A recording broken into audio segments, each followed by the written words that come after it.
Got her frozen. There you go. I got it.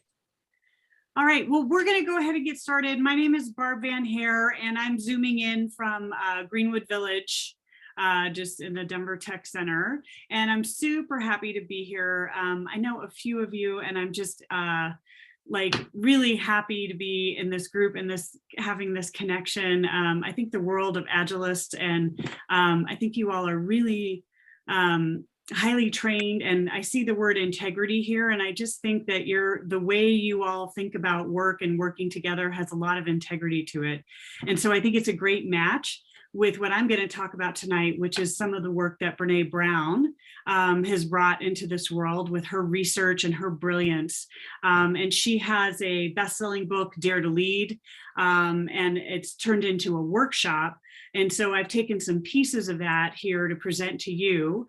The workshop itself is about a 3-day workshop. And anyway, so I can only cram so much into about an hour, but we're going to do our best. And I know you all will pick up hopefully some things to use back at your work. But just some background on me. I'm a people person, so I was kind of trained as an HR leader, and then went to work for Andersen Consulting, which of course is now Accenture. Also worked at IBM Global Services alongside large, system transformations. And back in the day, we were more of a waterfall type approach to everything we did. And the amount of change management needed to support these big transformations was massive.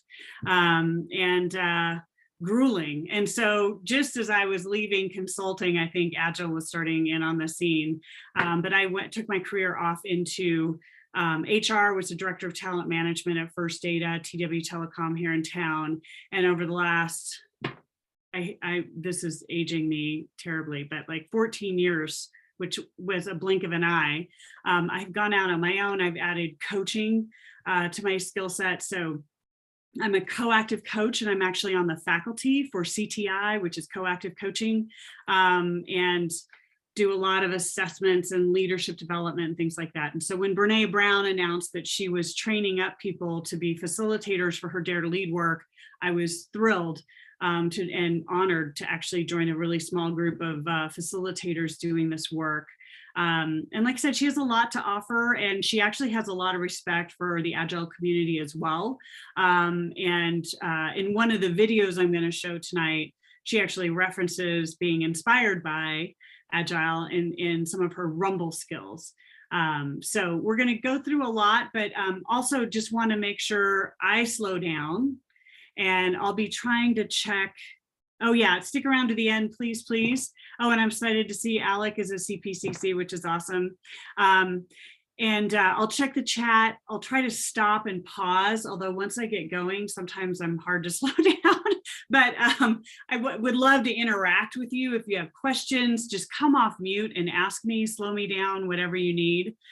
Some of this is designed to be interactive so that you all can talk to each other and meet with each other as well. So this is how I usually like to start things, which is slightly mischievous, but I'm going to throw everybody into breakout rooms right off the bat with something kind of fun and what I consider to be fun, but hopefully it doesn't throw you too much out of your comfort zone. But we are talking about vulnerability, so maybe that's why I'm doing what I'm doing. Okay, breakout room. We are going to do, how many people have we got on the line? Maybe that's the one thing I need. It looks like it's 15, and that's not including you and me. Great. Okay, so that means if I do math, about 8 rooms. Okay, cool. So shortly I'm going to do that. Let me get the slide up that I want first. There we go. Okay, so we're going to do this thing called friendly freeze tag. And what I'd let you know, we're going to kind of just warm up. You can just do this in your chair, but kind of move around. If you haven't stood up, do that if you want. We're going to get some groove on, and we're going to go into breakout rooms of 2 or 3. And we're going to share super quickly about 2 minutes on this prompt, which I'm going to show in a minute. So just share with each other. If you haven't met each other, names, that's great. When I close the room, you actually have an extra magic minute to kind of finish up whatever you were going to say. Or if you're kind of done, you can just hit exit and come back to the main room. And so we'll see you back.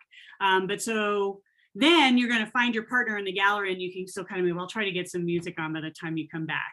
So hopefully that's clear as mud. But the first question is, how do I do that? There.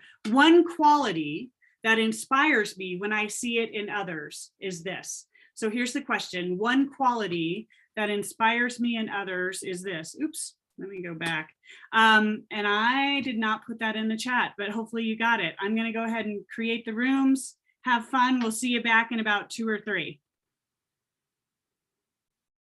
There we go. Awesome. Oh, you know what? I think I put Sherry in there. Sherry, you may be in. No, maybe you're not. Who do I not have assigned? Okay, Anna's supposed to go. 2 minutes.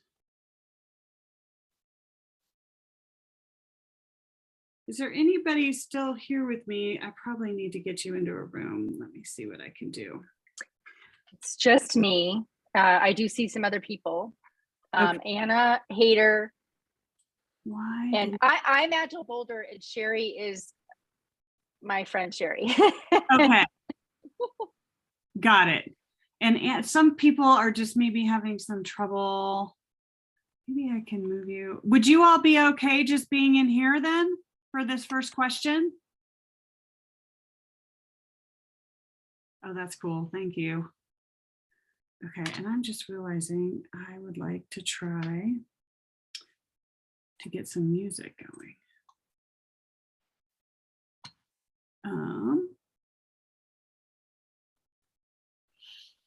And I've got the timer, so oh, I love that song. I think Anna on her phone, she's just not sure how to get into a room, perhaps, but everybody else just seemed to get into a room. Let me see if I can get her. Oh, thanks, Anna. Sorry about that. I have you in. Oh, and Sherry and Allie are, okay, let me move Allie to 7. See if that goes. Cool. Where was I supposed to have Anna? Oh, and maybe, oh yeah. I think everybody's assigned now. I think everybody's good. Oh, but Jay is by himself. Okay. I assume it's Jay. Maybe I can move Jay to room 3. But you know what? There's only 10 seconds left. You know what? I'll just skip it for this round. Okay. So it was messy, but you know what? That is usually what happens. Yeah. It's easy. Okay, I'm going to close all the rooms. I'm going to turn on some music. So I think I'm going to turn on some music. There are some folks coming back. Hello. And if you find your person, Jay, I'm so sorry that you didn't have anybody. I'm going to refigure this out. It's okay. Yes, we will get it.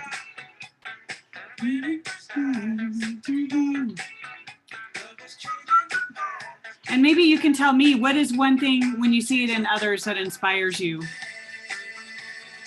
I think the ability to understand, or like compassion for other people, and understanding their ability, like, and empathizing with them. I think that's one thing that really inspires me, because we all come from different backgrounds. Yeah. Yeah, somebody that can really just listen and care. Yeah, that's great. Yeah. All right, we have June here. All right, people are coming back. Welcome back, and find your person if you want to in the grid. So let me stop share, and you can, I actually have my music going now. We're gonna go to the next question here in just a second, and I'm gonna do more breakout rooms. Let's see, recreate 8 rooms. Okay, The next question, one thing that makes you, oh, maybe I should turn off the music after you groove a little bit. This is kind of typical for me to be sort of making it up as I go. Hopefully you guys can appreciate that. But the question for the next round, I have no idea what I just did. Okay, I think I just sent an MP3 or MP4. Okay, what I was trying to do is that. One thing that makes me uncomfortable, flat out afraid, or frustrated at work is. So that's your next prompt, is one thing that makes me uncomfortable, afraid, or frustrated at work is. And you'll have another 2 minutes and then we'll close out the room. I'm going to open all these rooms. We've got a different group, different set of people. So have fun. We'll see you later. See how this goes. All right. Did everybody go? Yeah, sweet. Oh, and Anna's here. Thank you for the banner. Okay. And Anna, I don't know if you can hear me, but we can just do this here in the main room. I can hear you. And what happened was I just kept getting this joining group 2 and it never connected me. Never did. So okay. I'm so so I sorry dropped that and happened. rejoined. Okay, yeah, no big Yeah. deal. The question this time is one thing that makes you uncomfortable, flat out, maybe afraid or frustrated at work. So just wondering if you had it. I know I'm just kind of springing this on you, but what's one thing that makes you uncomfortable, afraid, or frustrated at work? It's probably like not, it's the unknown, right? Not Yeah. knowing what you don't know is Yeah. my biggest, I guess, obstacle or frustration, because it's just often identifying, what do I need to know? Do I have the right contacts? And when do I know enough? Yeah. Yep. I completely can relate, and clarity is something I really care about, and kind of seeing out into the future and trying to get clear about what's happening makes a lot of sense. So yeah, awesome. and it's a little overwhelming, and even today, I'm still I'm still logged on at work, because I just got like one phone call after another today, and some of them, they're all, well, I'm not gonna say all, some of them were from developers or testers working on some user stories, and they had questions that I don't have the answers to, so I need to go back to the users. I appreciate the questions because it helps me learn, but I know it's frustrating to me and it's frustrating to them because they're blocked now, right? They're waiting for me. And I was like, why didn't I think to ask that question? Or, so things like that. Yeah, I totally understand that. Yeah, awesome. Thanks for sharing. And it looks like we have Nicole here, which is awesome. Hello. Bob had to go pick up his daughter. He's staying on, but coming back. I'm going to close the rooms. All right. And June, thanks for coming back with Bob. I know he had some things he had to take care of. And Nicole, we're just kind of doing some quick mingle breakouts. And the first question, it was one thing that inspires me about others is, and the second question is one thing that is, oh, and you're not Nicole. Oh yeah, you are Nicole. Hi, Nicole. Nice to see you. And the second question was one thing that makes me uncomfortable, flat out afraid or frustrated at work, and just not knowing, or like not having all the information, feeling like you're missing something. And for me, just not being able to see out in the future and kind of have a clear picture of what everything is too. So totally get that. But everybody should be coming back in 16 seconds. And then So do you know why it didn't work, that breakout session for me? I sometimes if it's yeah, no, I don't know. Okay, that's fine.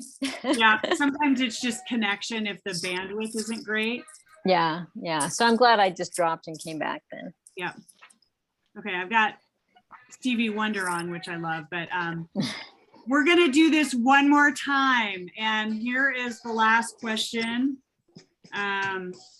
You may or may not love this question, but I do. And you can keep grooving if you want. Why isn't that working? Cool. One quality I love about myself. This is one of the more vulnerable things we ever do, is actually own the things we like about ourselves. So one last time, 2 minutes.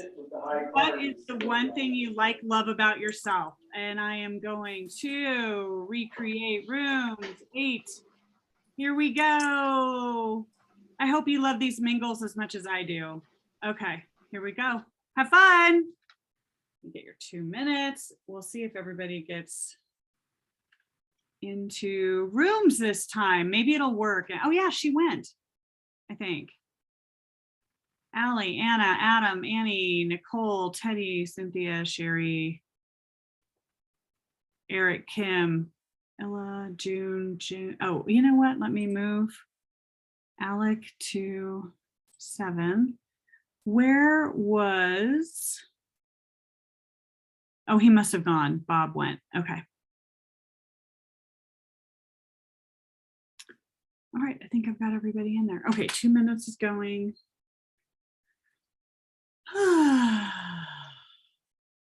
Oh, right.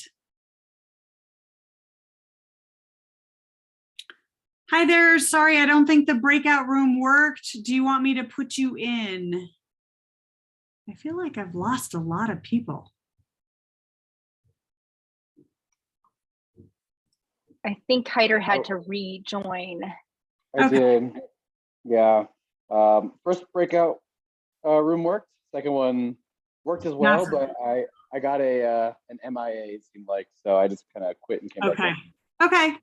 Right on. You know what? I appreciate you trying, and we're just gonna chill and wait for everybody to come back. And okay, good. But not everybody left. For a second there, I thought everybody left.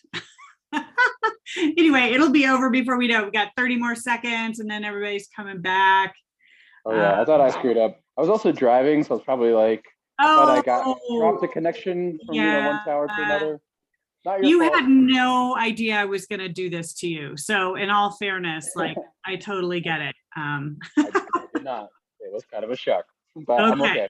Okay. That's good. That's very good. I'm glad you're still with us. Thank you for coming back. All right. I'm going to close these rooms, and then we'll try to stabilize everybody, since I'm messing with everybody. It'll be fine. Somehow we will get back on track. All right. Actually, I'm going to stop share. All right, and Janet, welcome. I don't know if you were here and then got kicked out too. We just, if there's any question about connectivity, sometimes the breakouts don't work. No, I just joined.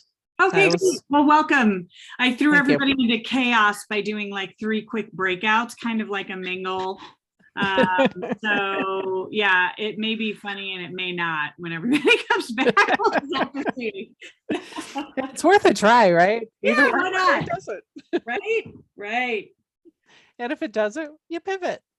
Yeah, exactly. I think that's what it means to be agile. I think there's something about that. Yeah, something. That's pretty funny. Yay, here's everybody back.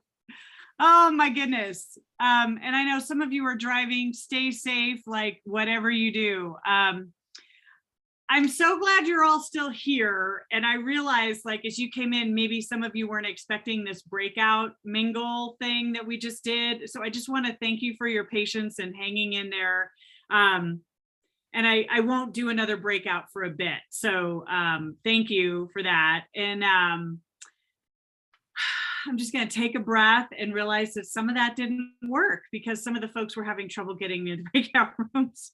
And I'm also going to ask, what were some of your takeaways from the breakout, some of the questions? If we're talking about Brené Brown and vulnerability, like what was coming up for you with some of those questions? Just come off mute, wave your hand. Hopefully somebody will help me out. I think what I noticed with the third question is what you like about yourself. And I was able to jump into it, but realizing how hard I am on myself. So it's like, if you asked all the things I needed to improve, I could have given you a really quick list and a long list. So I think it was great to be focusing on, there are positives about myself. Right. Yeah. Right. And although it's a little uncomfortable and maybe vulnerable, like what a cool thing to ask, you know, of each other and then our teammates and all of that. Right. And I think most of us are strength-based people. Like we want to come from what we're good at. And so getting in touch with that. Anyway, thank you for playing along, because I know it can feel a little edgy to go in there. Did anybody else have that on the last question? Like, oh, I don't normally have to think that way. Oh yeah, okay. And we all love Teddy. I've called you out. I'm sorry, that wasn't nice. With a mouthful of food, you called me out. Yes. Well, I'll offer that I saw a through line with all three for me. Yeah. So joy when people aren't vulnerable, and I've never met a stranger. So all of that is kind of encapsulated in, I appreciate my vulnerability, my ability to be vulnerable, and it's frustrating when other people aren't. So that's kind of a theme for me with all three. Yeah. Yeah. Well, and I really do think Brené has created a revolution in vulnerability, right? And to me, it's very humanizing. How do we humanize our workplaces while we're getting all of these things done that we need to get done? And vulnerability is the way. And it's, I think that's really cool. Thanks for sharing, Sammy. I just want to leave the floor open. We can spend some more time on having everybody do some introductions, or you can pass. But does anybody want to jump in and just say hi? If you see any names that you know, we have just a second and you can check in before I kind of move on with the presentation. This is my first time joining you all, so I don't know how chatty you all are, or if you want to say hi, you could just wave if that's all you want to do too. Well, hey, I'll say hi to everybody and just say how nice it is to see a fairly large group this evening. So that's kudos to this group for showing up. So happy to see everybody. Yeah, cool. I'll just jump in and say hi. First time visitor. Just did a first Scrum class recently, so very new to Agile. But very happy to be in another community of people who I can learn from. So thanks for having me. This is a great group. Yes. I'm so glad you're here and you didn't leave when I threw you into vulnerable breakout groups. That's good. Anybody else want to say hi? I also just want to jump in and say hi. I'm actually from Wisconsin, so I love the fact that this is on Zoom and I can join virtually. So I love it. Thank you. Yeah, good. Great. What we'll do too is drop into the chat again. I know that some folks were joining and there's a sign up sheet, and it's helpful to let everybody know that you're here. And then there's something about being able to share jobs or openings or look for those and all of that. So it's a great way to connect. So we'll drop that back in the chat. Once again, my name is Barb Hare. I'm going to go through some slides and try to introduce at a high level some of what Brené Brown has to offer. And I know some of you are familiar with her work. And we'll play with it though and see how it relates to Agile and what you already do and what you can use to kind of add to what, you know, the work that you do. But I am totally interested if you want to come off mute, stop me, ask a question or add something. Super happy to have that happen at any time. Okay, let me do share screen. One of the pieces that is really an important tool for Brené Brown and her team is what's called permission slips. And so in her book, Dare to Lead, she talks about how she uses this with her team. And as I was getting trained as one of her facilitators, really got the impression in her organization, they start every single meeting by having people write permission slips. And so one of the ways we get to be vulnerable is starting by getting clear and intentional with ourselves. And when we do that, we actually can kind of show up in a way that leads to growth and learning and even agility for us. And so these permission slips talk about, what do I need to give myself permission to do or to feel or not in order to show up fully, either for this learning experience, like this short time that we have together, or for whatever meeting. And so she also talks about being a wholehearted leader. So this is beyond just what do we need to get done on the agenda of the meeting, but if I'm a participant in a meeting, do I need to be brave and courageous in any way in how I show up? I've seen people use permission slips to give themselves permission to speak up and say the hard thing, to challenge leadership, challenge deadlines or plans, also to show up, and it's brave to not talk. So for some leaders that tend to dominate, the thing they need to give themselves permission to do is more listening, or to show up and put away the laptop or do whatever it is you need to do. And so these permission slips are really just a way to catch your intention for the meeting. And so, you know, I often will keep these around my desk and will write them. The one I always give myself permission to do is to be human. And that is to be a little bit messy and kind of chaotic occasionally, but still know that I know what I'm doing. And so especially as a trainer, for me, that's super important because I think there's sort of an expectation that somehow we're going to be flawless, and that's just not possible for me. So just want to see, has anybody ever used permission slips, or do you have something similarly in Agile that helps people get clear on how they want to show up or who they want to be in any given meeting? Feel free to come off mute or throw it in the chat too. I'll catch it there too. Oh, team working agreements. Yeah, that's great. I think that's very similar.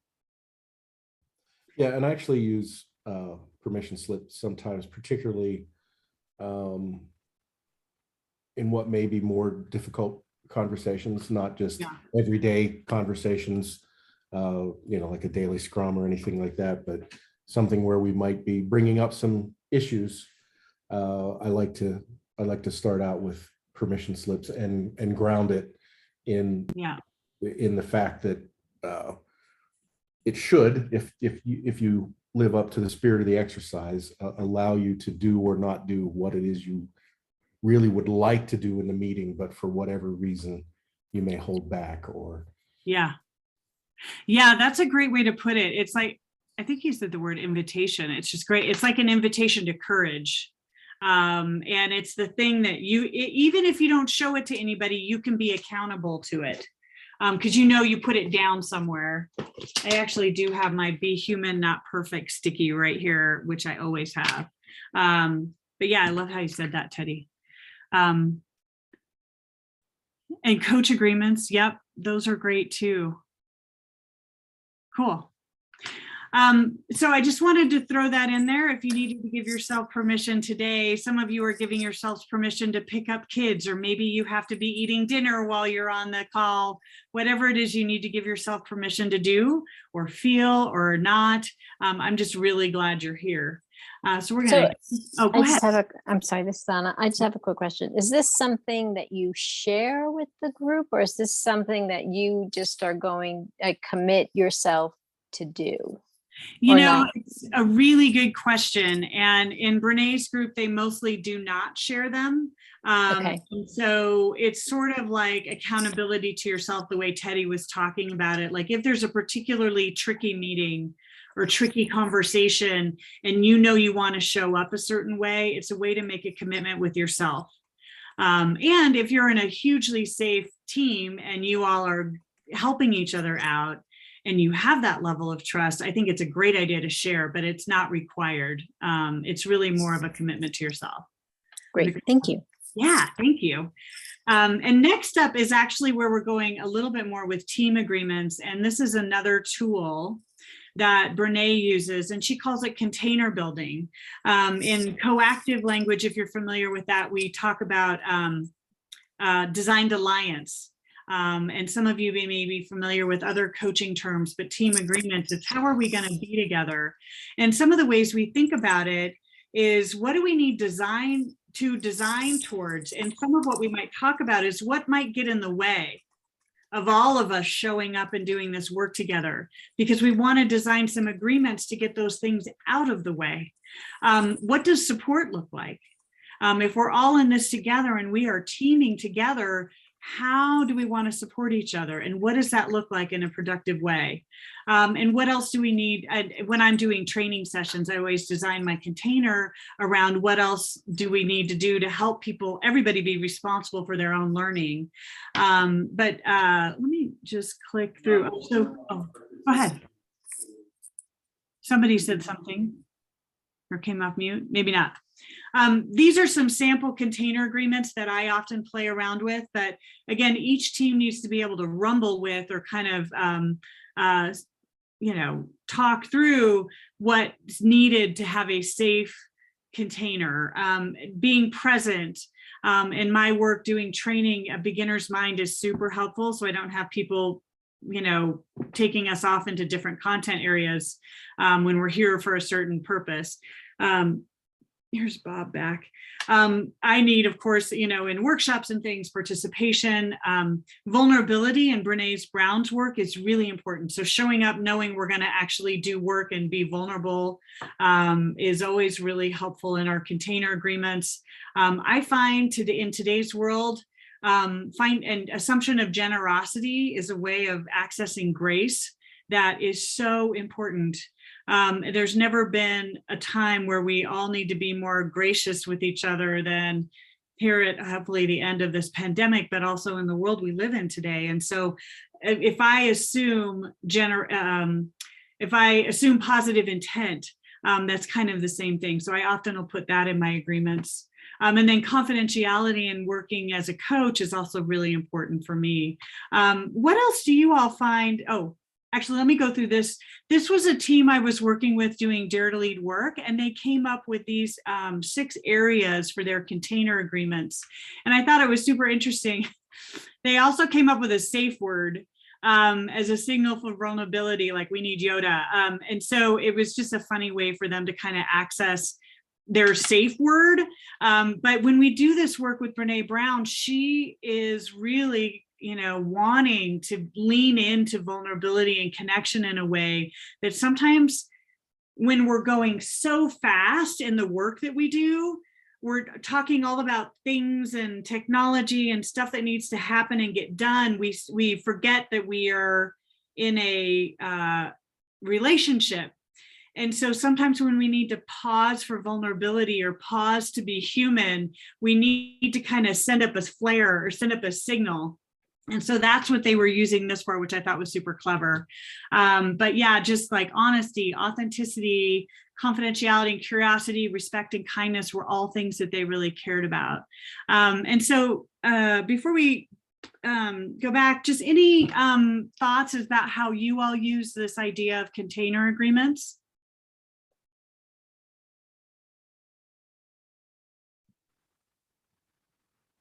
I'm pretty sure you all have to do this quite a bit.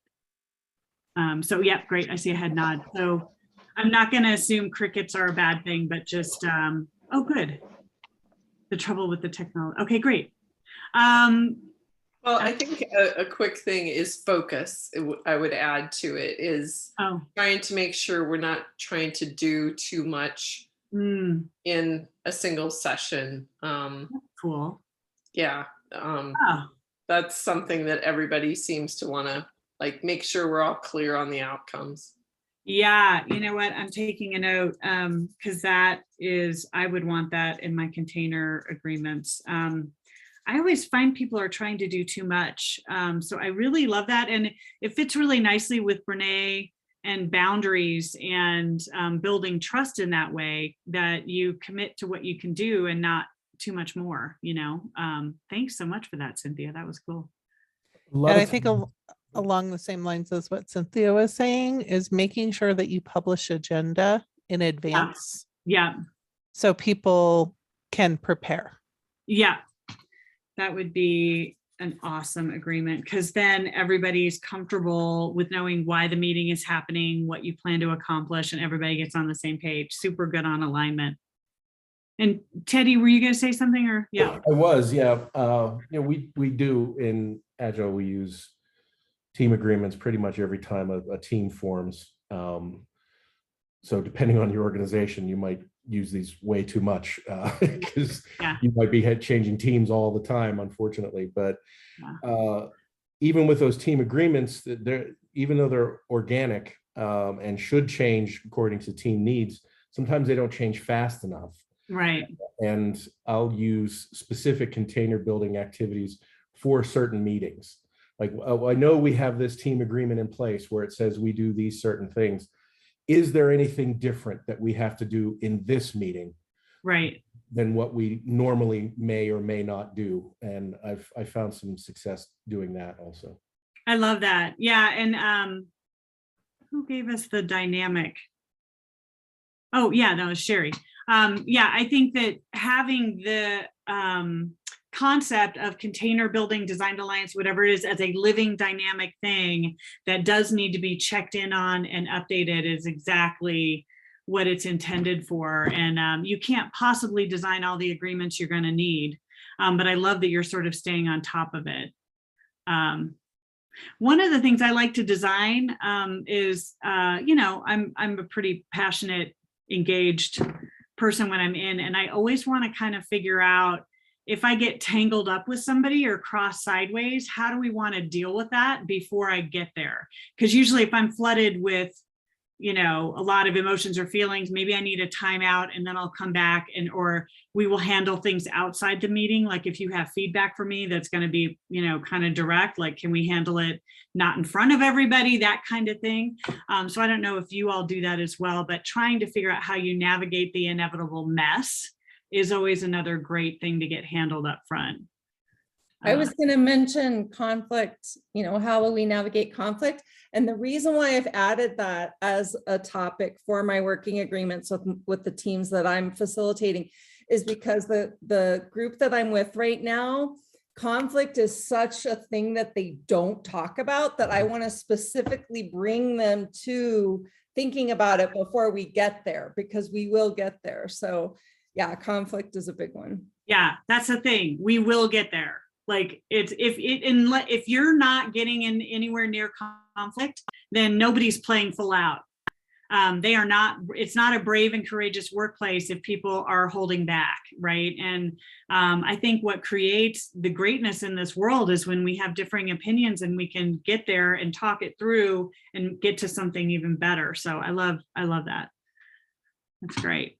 All right. I am going to keep going. I just wanted to bring this word up. I think it is such an important word, and I've always loved this word. I was doing some work, some organizational change management training in Germany, actually, and I found out that as this word in particular in English has a particular meaning, but it's hard to translate, which I thought was kind of cool. But it's this idea that you can be extremely strong and stable, but at the same time bending and flexible. So I think about buildings that are designed for earthquakes, right? That are on rollers, or like a willow tree, if we want to go out in nature, deep, deep roots, but the ability to bend. And so to me, resilience has this idea, how do we pop back into shape? I also think about rubber bands. You know, how they stretch and stretch and stretch, hopefully don't break, and then they snap back to the space. But I was talking to one of my HR leader friends, and you know, I was like, yeah, resilience, doesn't everybody need this? And he's in healthcare, and he said, you know what, if I hear somebody say resilience one more time, I'm sorry, effing puke. I was like, wow, really? Like, I like that word. Why don't you like that word? And he just said, there is no going back. There is no bouncing back into shape. There is no return. He's like, what we actually need more of is perseverance. There is no finish line, and there are a lot of false summits. And he's like, I am tired of telling people to be resilient, because that is not the game we're playing, particularly in healthcare. What we're playing is this long, gritty, hard grind, and we need perseverance. And what I've come to in my coaching and in this work with Brené is I think they actually go together. You need them both. You need the ability to be strong and to bend, but you also need the ability to keep going. Like the challenges we face today in this VUCA world that we're in are insane. Like, and I thought VUCA was crazy, like what, 3-5 years ago? Like, forget it. None of us saw this last 2 years coming. And so having this deep ability to be determined and keep going. But the thing is that we're better together. And so in this invitation from Brené Brown to do this work is how can we get vulnerable with each other, help each other out, be human with each other, and work through things together. And that's what her work, I think, is all about. Yeah, and I was just kind of curious, maybe you could throw it in the chat. I threw up this question in here, and I'm actually really curious what you're going to say. How does Agile support perseverance, do you think? And if you want to say something out loud, I'd love to hear it, because my guess is what you do requires a lot of perseverance as well. Well, a lot of agility, especially some of the frameworks, are built on the concept of empiricism, and to experiment and to learn something quickly and determine, in a short period of time, whether you're going to pivot or persevere. And it's built into the way that we work, or it should be. If it's not, then I hate to break it to you, you're not being all that agile. But that's a key part of it, is just that repeatability of these small batches of work, small time boxes, and doing them over and over and trying to learn something before the end so that you can determine what to do next. Which is like a definition of what you just said, the requirement of perseverance and resilience at the same time. Because you can't persevere if you fracture every time something unexpected happens. There's no there's no such thing as perseverance when you fall apart. Well, and I would think I love how you said that. And in the Agile, like, you're actually literally learning from things that are and aren't working. So you have to be pretty hardy in the face of things that fail in some sense. And so I feel like that's a really big part of the grittiness of perseverance too, is undaunted. Like, actually the things that don't work help us get to the thing that does. And so I had it's been a while, but Finding Nemo and Dory, just keep swimming. It's kind of like what you all are built for, which is, great, cool. And I'm just checking the chat, inspect and adapt and keep going, keep swimming, and fail forward is kind of what I think that means to me too. So cool. I knew you all were going to have some good things to say about this. All right, what am I doing next? Okay, so this is one of the kind of taglines of Brené. You cannot get to courage without rumbling with vulnerability. And part of it is embrace the suck. And so we need to talk about vulnerability, and this is her definition of it. So vulnerability is the emotion that we all experience when we're faced with something risky, uncertainty, and emotional exposure. And in her research, she tried to get to see if there was a different way to define what courage is. But actually, courage is what we do when we show up and we are faced with risk and uncertainty and emotional exposure. The two are totally intertwined. And so what we need today in our workplaces are more courageous cultures. And what that means is we need to rumble with vulnerability within ourselves and within each other. And here's why. So she bases some of her thoughts and concepts around Joseph Campbell and the cave you enter holds the treasure you seek. And so this is the myth of the hero's journey. And so we need to kind of look within in order to find the spaces in ourselves that we can make vulnerable to each other so that we can succeed together. And part of the reason is we need vulnerability, and I'll get to what we're driving towards, is that as humans, emotions like these here in the bottom are scarcity, uncertainty, grief, anxiety, shame, and fear. They are all part of our human experience. And there's no way to deny them. But the problem is they're massively uncomfortable, painful, hard emotions. And so we as humans do what we do. We self-protect. We don't want to feel these things. So we do a lot to insulate ourselves from these things. The problem is when we insulate ourselves from these feelings, we insulate ourselves from these amazing feelings, from the belonging, the joy, and the love. And so in order to really honor our humanity, we need to open ourselves up to all the emotions, because we can't, there's not a just click box for these. You can't just experience some. You have to experience them all in order to be our best human selves. And here's why: because at work, these feelings are the way to the things we need at work, like trust and collaboration, innovation and creativity, diversity and inclusion, which we're all dedicated to, accountability, responsibility. You can read all of these. You cannot have these at work unless you and your teams get in touch with the emotional range that we all have as humans. And so vulnerability is the way we do that. We have got to enter this cave, which can sometimes feel really scary, but is the way.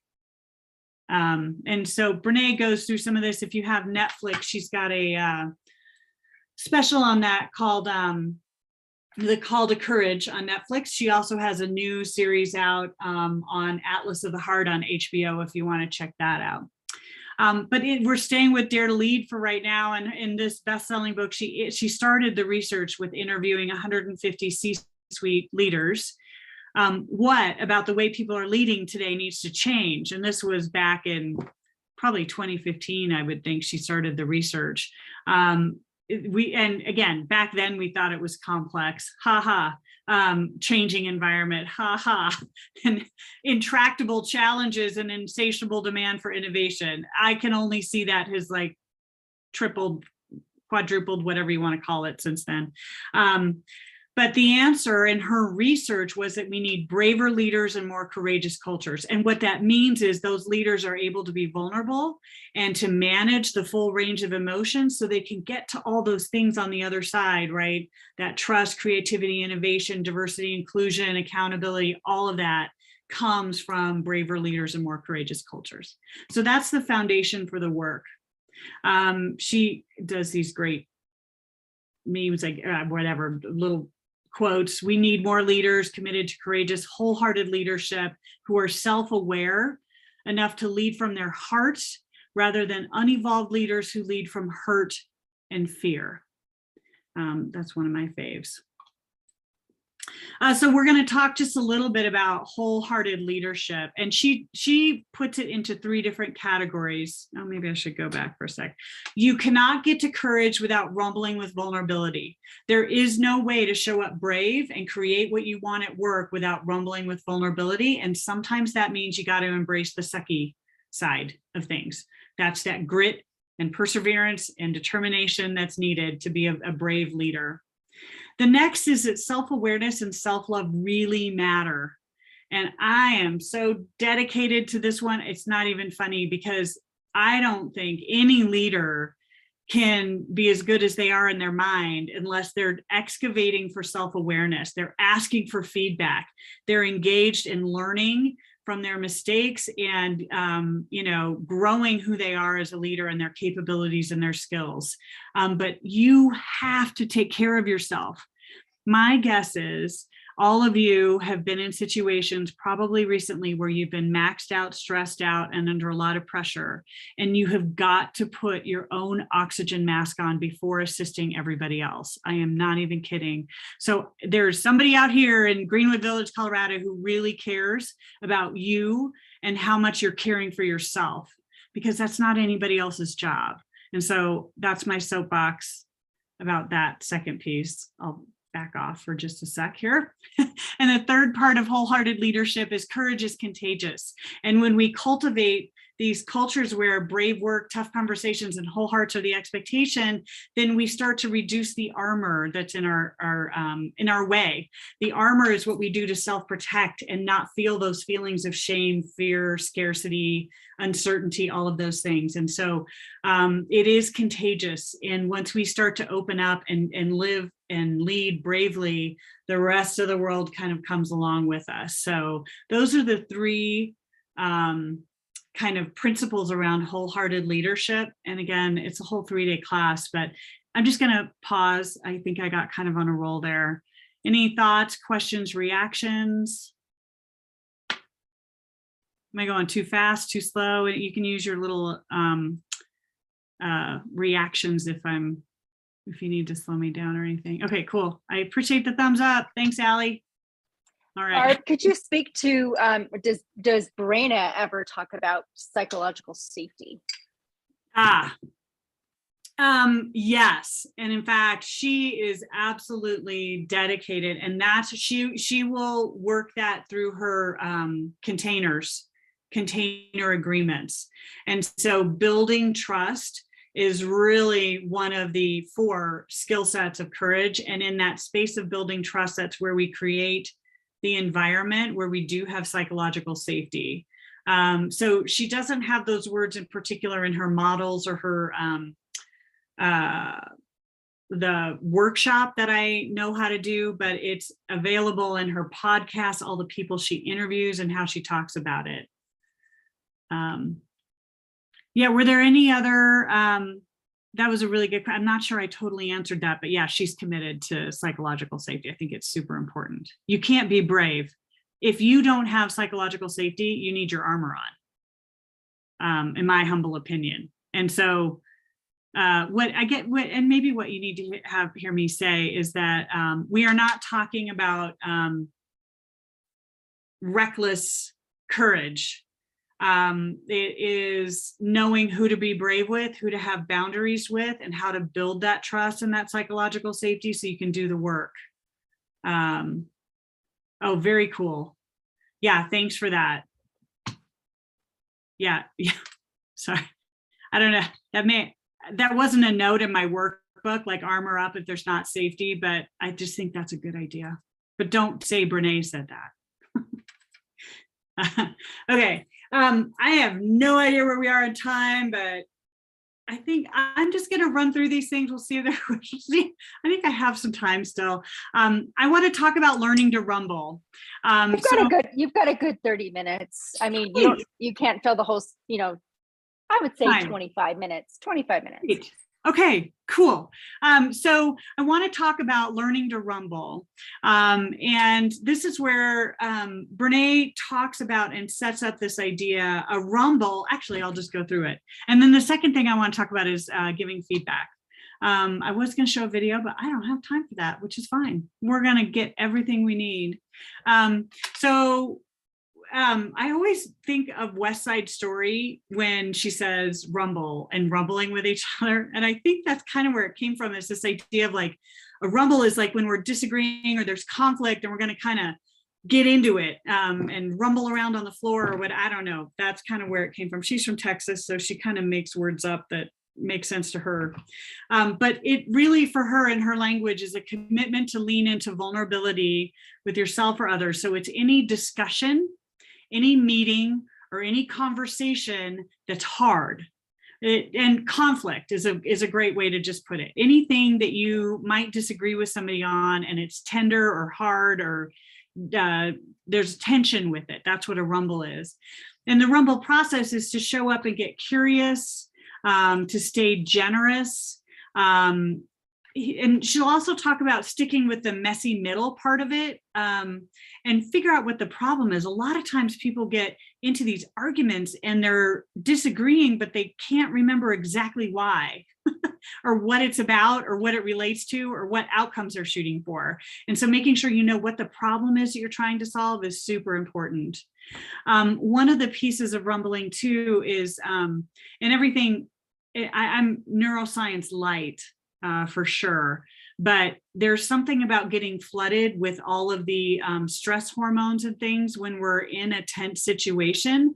And so this idea of being able to take a break and circle back, so critical, because it takes, I think, at least 17 minutes to flush all those, all the adrenaline out of your system, and you can get back up into your right mind and actually have a real good conversation. So taking a break is a key part of rumbles. Owning our parts. Brené believes this, and I do too. I don't think anything is created by just one person. everything is co-created in some way. And so she'll talk about in a rumble process, if we can show up and own our parts, that's a real brave and courageous thing to do too. And also the last part here is listen with the same passion with which you want to be heard. And so I see this all over in our corporate spaces, is that listening doesn't happen very well. And so that's a really key part of rumbling as well.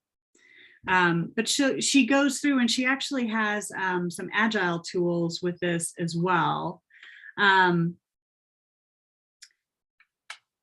I'm going to come back to this. So she talks about how rumble skills are built when we're confident in who we are and we know ourselves and we're taking care of ourselves. And then we've got these rumble starters and rumble skills.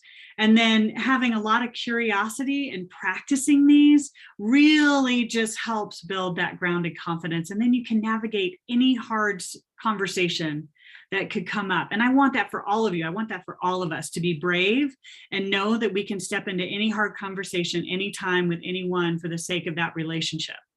And so rumble starters are super great. They're ways, if you could pick like 2 or 3 of these that are your kind of signature go-to rumble starters, they will really help you when you step into an unexpected tough situation or even an expected tough situation. And so some of them are, you know, the story I make up. When you start to say the story I'm making up, you're taking off that, you know, that arrow that you're shooting at somebody else and making it their fault.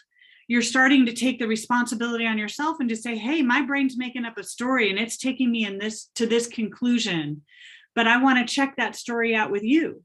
What's the story you're in, you know? And so it just allows for some movement rather than some judgment.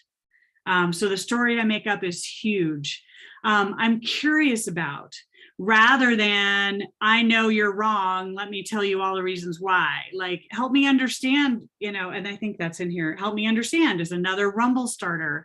It's a way to tentatively open up the dialogue rather than shut it down with the conflict, right? So that's not my experience. Like, this is what I'm experiencing. What are you experiencing is another way to start. I'm wondering, how did we get here, right? Rather than accusatory. Walk me through your thinking on this, because I'd be really curious to know, like, how'd you get from A to Z? What's your passion around this? So sometimes you won't be able to agree on the how, but you can agree on what you care about. So a lot of times and that's from crucial conversations as well. They'll talk about getting out of the details of things and getting up higher to what you both can agree on. A lot of times that ends up in the lane of like servant leadership. And yeah, we're here to make a difference. We're here to do good. Great. Maybe how we're going to get there is a little different, but as long as we know we agree on these principles, then you can get anywhere. Let's see. Okay. So tell me why this doesn't fit for you. What assumptions? And you've probably heard this, but assume is an ass out of you and me. And so really assumptions humans can't not make assumptions. So we are born to make assumptions. That's just how we're built. But checking those assumptions is so important. And so these are the assumptions I'm working on. How about you? And when you can clarify those, it can change everything. And making sure you're getting to the problem. And then all these other rumble tools are ways in which you can excavate and get more details and clarity around any discussion you're having that everybody has different opinions. What's my part? What's your part? What does support look like for all of us here? What are some of the key learnings we can take from this? You all do this regularly. Sometimes you'll have leaders with stealth intentions, like they don't even know they're wanting to drive in a certain, stealth tools. So stealth intentions, a lot of times you'll have leaders, and unless they're doing their work, and even if they are, they will sometimes slip back into decisions and ways of being that are supporting their egos, or their egos is one way to put it. So Brené will talk about her team calling her on stealth intentions, like, oh, yeah, I'm driving this so hard because I want them to think well of me. Versus, wait a minute, let me back up. Maybe I don't need to care what they think about me, and maybe I don't need to care that they like me, but rather what's the right thing to do. So I don't know that I said that really well, but stealth intentions are when leaders aren't quite aware of why they're pushing or shoving the way they're going. Usually it's around trying to protect ourselves a little bit, or our armor, like our tender spots, because all of us want to be liked.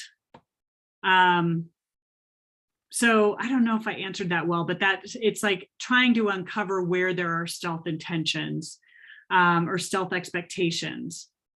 Horizon conflict is like CEO level is looking 5, 10, 20 years out, whereas program leaders are probably looking at 3, 6, 1 year out, maybe, and making sure the program is lined up. And then you've got other folks and employees who are looking at like, I just need to know what I'm doing in this next sprint. I am not looking at how all these sprints go together because I just need to get to the end of this next couple weeks, right? So when you can start to tease out what horizon everybody is looking towards, then you can say, oh, okay, Brené, you're the CEO and you're looking 5 years out, but that's not where I'm at. Can we match up our horizons rather than, or talk about yours and then talk about mine, but just making sure that that's clear. Cynthia has her hand up. Oh yeah, Cynthia, sorry, thank you. So glad you slowed me down. Hi. So I wanted to go back to the stealth piece. Yeah. Having been at the executive level of large programs, a lot of times part of what we take on is we take on a buffering role. Yeah. And so, and recently, even in our local city council, I heard a city councilman say, can we please not question motivations? So I think using the word stealth, we should, I always try to assume positive intent. Yes. So, that your boss, like, thinking of a specific situation, like, I didn't want to have the team have to go to the board of directors and shut our program down. Like, well, right. If we don't hit these deadlines, if we don't hit this scope, if we don't hit this budget, like, and do I want to bring that up every day? That's a little bit too fear-based, but if you're behind, so yeah, I definitely, if I'm pushing, that was part of it. But it was positive intent. I wanted people to keep their jobs. Right. And hit the goals. So I think I'm just kind of the stealth word. I just want to make sure in the Agile world, we try to keep things kind of, positive intent, I think. Yeah. So empathy, again, if even our bosses need empathy, it would just be a light comment there. Yeah, what I really appreciate about what you're saying is, first of all, you're self-aware enough to know why it is you're doing what you're doing. And I think her intent was this in the stealth is like, as a leader, sometimes we don't even know it. And so we need some help. And are you doing something in a way that's out of alignment with kind of maybe your values or what you're doing? And when I hear you talk, you are aligned with your values, you know what you're doing. And if somebody asked you, my guess is you would be transparent if you had to be. But what this is trying to say is, if it's not even revealed to you as a leader why you're doing what you're doing, it would be a tool to try to help you see why you're doing what you're doing. But what I got is that you're just trying to act with a lot of integrity. Well, and I was bringing up an example, but I've seen it across, multiple, like, and you've heard the saying too of, the older you get, the more you realize it was never about me. Like most people don't have negative intent, especially coming out of a pandemic. People have a lot of things going on. But anyway, I'm sorry to interrupt your flow. No. I think it was a really great pause. And I do think some of the words and language that she had pre-pandemic, we kind of have to take a look at. And if stealth is sort of a word that doesn't work in your culture too, I would also just stay away from it. Like, because what we're not trying to do is create more stuff to rumble on, if that makes sense. So I totally understand what you were saying. I think that's a great ad, actually. All of these have to be used with in alignment with your cultures and what works for you all.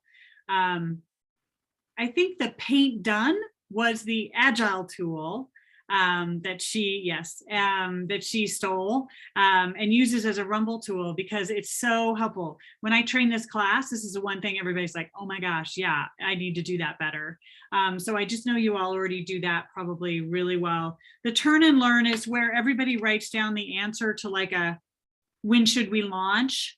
Rather than going around the table where you kind of have the halo effect and everybody kind of piles on to what the last person said, have everybody write it on, like, I think we should launch in, and I say 3 months, you know, and Sammy says 6 months, but we turn at the same time and show it to each other.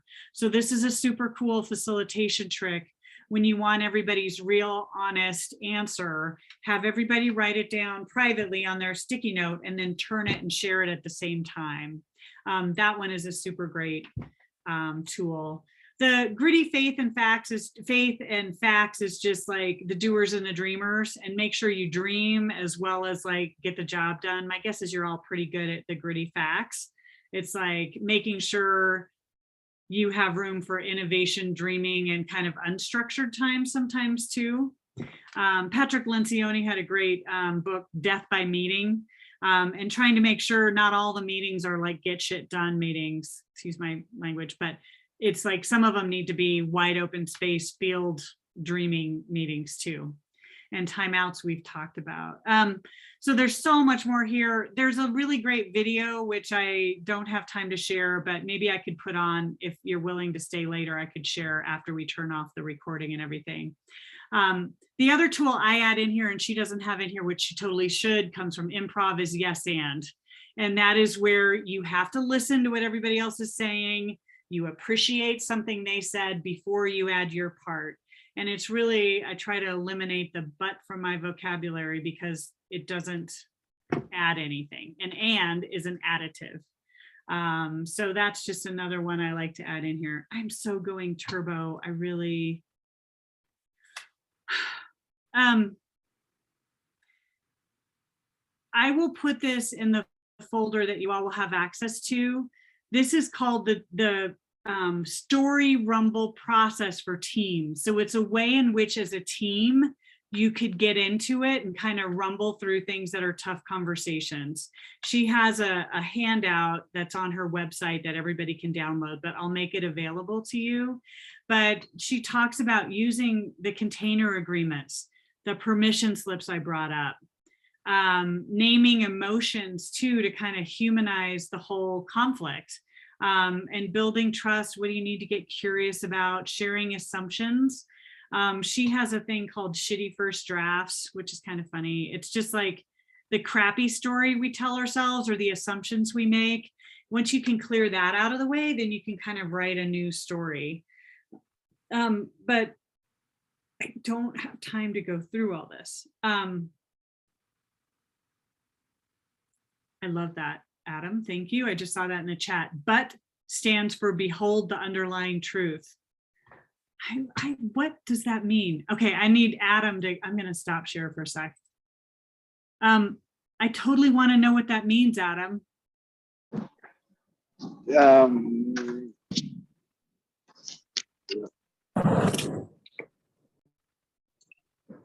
means that usually when you say but, you're actually trying to get to the truth of something else. So, oh, yes. It is why the whole underlying truth, it really is a zebra with black and white stripes. Yes.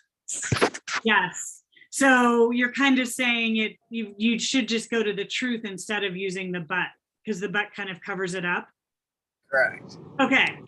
That was awesome. Thanks, Adam. No Welcome. butt bombs. And I like what Teddy said, no butt bombs. Okay, cool. Okay, cool. That was awesome. And okay, did that go back to my big slide? Hopefully, probably good. you will have access to a handout that kind of walks through all those Rumble starters and Rumble tools. And some of the questions that I think would be great for you to ask are like, which one of these Rumble starters might you try using and start practicing them? Or do you have any other curiosity cues or Rumble starters that you found effective that aren't even on the list? And or any of these would help you stay in some tough conversations. The other thing I usually try to do with folks is like, who do you need to be brave with soon? Most of us have conversations that we sit on, we know we need to have, and we just haven't.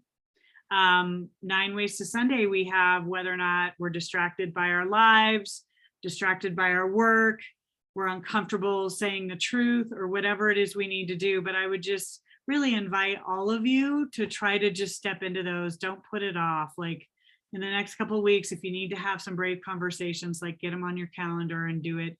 And to the extent that you can do it live, the email stuff, chat is not the place for Rumbles.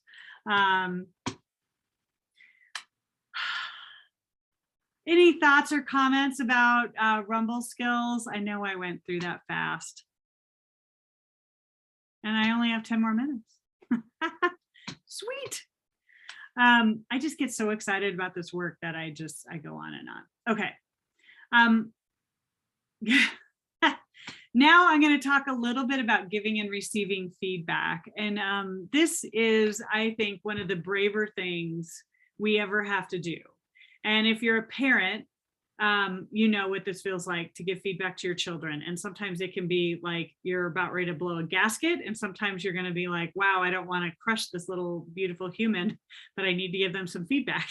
But in our workspaces, what I see more often than not in the work that I do is that people back off. They do not say the thing that needs to be said. And they will avoid growing somebody because they're avoiding hurting somebody. And I just don't think that's a great way to go about leadership. And Brené actually really wants to try to humanize feedback and have us be brave and vulnerable and step in. And so she has a checklist around feedback that I think is really cool. And to me, the way she looks at engaged feedback is a little bit different than the sandwich model, which is say something good, say the hard thing, and then say something good and get out. And so she's more talking about how you want to be with somebody. And I think the first one that always gets the folks that I have in class is sit next to you rather than across from you. That's what I know. I'm ready to give you feedback if I can sit next to you. And so I've had leaders seeing this checklist say, oh my God, I sit, well, pre-pandemic, I sit across a desk from people all the time and say the hard thing, and I get my script down and I land it on them, and then, you know, it's over. And like, I really should be sitting someplace different, like sitting side by side or doing a walk and talk. It just creates an equality and a sense of openness and vulnerability that's different than the powered piece of the desk. These days we're all on Zoom, but again, I try not to do it on email. That's the worst. But at least if you can be live, that's more like sitting next to you. And if we have the ability to get together and be in person, I think that's a better way to do feedback. But the other piece is that you're willing to take the problem of the feedback that you're trying to address and put it in front of both of us, rather than just say, this is all you, like, this is your thing, you go fix it. It's like, hey, here's what needs to get fixed. Let's take a look at it together. And then as the leader, you're willing to listen and ask questions and really understand that you have only one side to this. And so you could then be open and get curious and ask questions to understand another point of view, right? And also, this is just that strength-based approach that acknowledge what you do well instead of picking apart mistakes. Recognizing strengths. We all need to leverage our strengths in order to get better. And this is such a big deal. And it's one little bullet, but it's the hardest darn thing to do, especially with children. Hold you accountable without shaming or blaming. Look at my kids' rooms, and I really want to shame and blame them because it's a horrible mess. But shaming and blaming is not a great strategy to getting where you both want to go. And even as a leader, you're open to owning your part. Sometimes the paint done doesn't happen. And so if somebody wasn't able to deliver because you weren't able to paint done, that's your part, right? So owning your part as a leader is important. And you can also thank people for what they have done, and rather than only criticize their failings, and resolving these challenges and how it will lead to better things, right? How it will lead to growth and development. And so in feedback, it's to be vulnerable too, is exactly what you're wanting from them. So any thoughts and reflections around feedback, or do you have Agile feedback models that you use? I'm not sure I'm aware of that. Not that are specific to agility, but the feedback, whether you're talking about feedback cycles that are built into product development or feedback that is built into team dynamics, it's a crucial part. They both have to happen. But there's all sorts of models out there. The clean language model, the situation behavior impact model. All of those types of things that can and should be used in building these feedback muscles. That's really cool. So do they line up with what Brené is saying here too, Teddy? Absolutely. It's about, particularly in giving any type of potentially negative critique or feedback, to try to separate the person from the issue, like in coaching, coach the problem, not the person, right? Right. Excuse me. Person, not the problem. Yeah. Sorry. And it's very, all an integral part in all of the books that are out there, Crucial Conversations, Radical Candor. What else is there? There's so many. Yeah, great. Well, and so what I love about what you're saying too is that they're all aligned, but we're trying to humanize feedback because mostly it's so hard in organizations. And oh, good. Radical Candor is next month. That is so cool. You all will have an invitation, I'm sure, to that, which is super great. Thanks for adding that in there. The quick story for me, 360 feedback is a great way to get feedback as well. And I had an instance earlier on in my career where I got some pretty tough feedback. I'm a people person, which if you didn't catch that by now, then I'm not doing my job very well. But I got some feedback on a 360 that said I wasn't a great team player. And I was devastated because that's not really how I see myself. But I'd had a bunch of new bosses and I was really unstable and trying to prove myself. And so I could see years later, by the way, that what I was puffing up, and I was trying too hard and I was hustling and being a little more assertive or aggressive, maybe was a better word for it. So I really wasn't a team player, but what they were doing was giving me feedback on my armor. And so a big piece of Dare to Lead is around understanding the ways in which we self-protect, because that gets in the way of us building relationship and being productive and effective and positive together. And so a lot of times the feedback needs to hit those tender spots so that we can see the ways in which we're having an impact on those around us. So it's not just about what we do or how the deliverable should have looked, but it's how we are. And we need to be gentle but firm with each other and direct, like, hey, I know you think you're a great team player, but right now you're not. So how, and then the other piece of that, how could I offer some support? I didn't get that in that situation, but I got a riff instead, but that's okay. It's all okay. But 360 is a great way to get feedback if you have that opportunity. Oh, there's my picture of when I had feedback. And so here's the other invitation is who needs your engaged feedback and about what? And how can Rumble starters and tools help fit in and help you give that engaged feedback? And how do you need to navigate some of your own discomfort around tough conversations or saying a hard thing to a good person. If you're doing it with good intention to grow them, it'll be okay. You need to say it.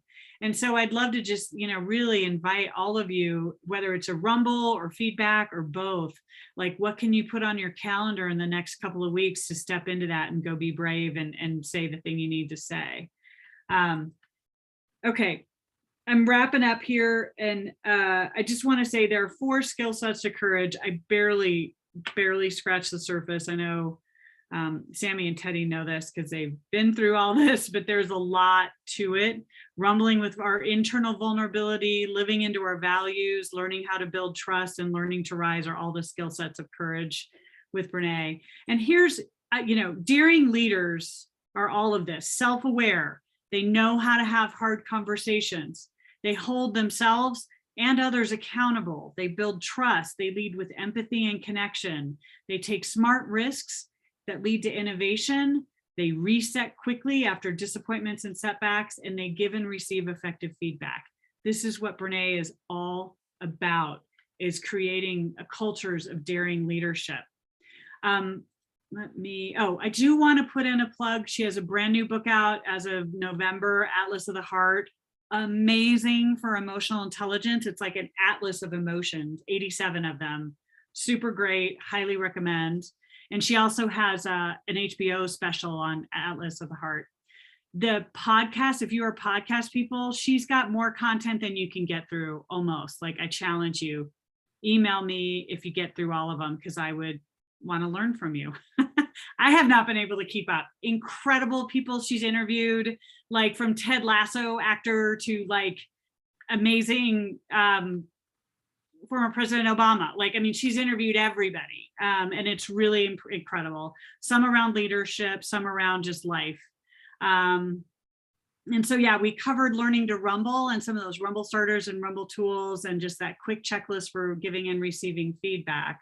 But I'll end with this. The basis of her work is around this quote by Theodore Roosevelt, which is, "It is not the critic who counts, not the man who points to how the strong man stumbles or where the doer of deeds could have done them better. The credit belongs to the man who is actually in the arena, whose face is marred by dust and sweat and blood, who strives valiantly, who at the best knows in the end the triumph of high achievement, and who at the worst, if he or she fails, at least fails while daring greatly." And so all she wants for all of us is to be in the arena and know how to get back up when we get knocked back down. And it's an honor to be here and do this work. I know I went really fast. I will stick around for questions if you have them. And at some point we'll turn off the recording. And if you want to see a 20-minute video on Rumble tools, I'll show that at the end, but I know some of you need to scooch. So thank you so much for having me. Thank you so much, Barb. Thank you so much. This was wonderful. Lots of wonderful feedback in the chat. I am sharing some links here if you want to snag them really fast. Our next meetup is on Radical Candor. We did have Eric Peterson here for a short time, but he will be going over Radical Candor. I'm sharing out the SEU's link because Scrum Alliance does sponsor Agile Boulder Meetup, as does IHS Market and Agile Denver. And I'm also sharing out the link for the Google folder. So Barb will also upload a couple of other items there, and that is available for you. And thank you so much, everybody, for being here. And I hope to see you next month. I will stop the recording now.